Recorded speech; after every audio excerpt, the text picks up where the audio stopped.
Telugu audio Bible ఆదికాండము 28వ అధ్యాయము.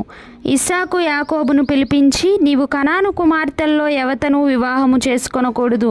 నీవు లేచి పద్దనరాములోనున్న నీ తల్లికి తండ్రి అయిన బెతీయేలు ఇంటికి వెళ్ళి అక్కడ నీ తల్లి సహోదరుడగు లాబాను కుమార్తెల్లో ఒకదానిని వివాహము చేసుకొనుమని అతనికి ఆజ్ఞాపించి, సర్వశక్తిగల దేవుడు నిన్ను ఆశీర్వదించి నీవు అనేక జనములగునట్లు నీకు సంతానాభివృద్ధి కలుగజేసి నిన్ను విస్తరింపచేసి నీవు పరవాసిమైన దేశమును అనగా దేవుడు అబ్రహామునకు ఇచ్చిన దేశమును నీవు స్వాస్థ్యముగా చేసుకున్నట్లు ఆయన నీకు అనగా నీకును నీతో కూడా నీ సంతానమునకును అబ్రహామునకు అనుగ్రహించిన ఆశీర్వాదమును దయచేయునుగాక అని అతని దీవించి యాకోబును పంపివేసెను. అతడు పద్దనరాములోనున్న సిరియావాడగు బెతీయేలు కుమారుడును యాకోబు ఏశావుల తల్లియగు రిబ్కా సహోదరుడైన లాబాను నొద్దకు వెళ్ళెను.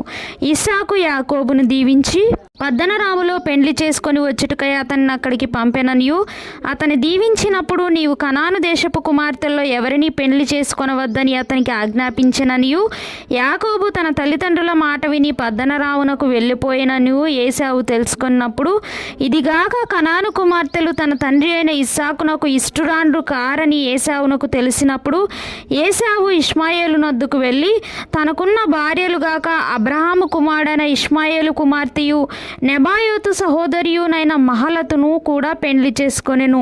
యాకోబు బెయేర్షెబా నుండి బయలుదేరి హారాను వైపు వెళ్ళుచు ఒక చోట చేరి ప్రొద్దుగ్రుంకినందున అక్కడ ఆ రాత్రి నిలిచిపోయి ఆ చోటి రాళ్లలో ఒకటి తీసుకొని తనకు తలగడగా చేసుకొని అక్కడ పండుకొనెను. అప్పుడు అతడు ఒక కల కనెను.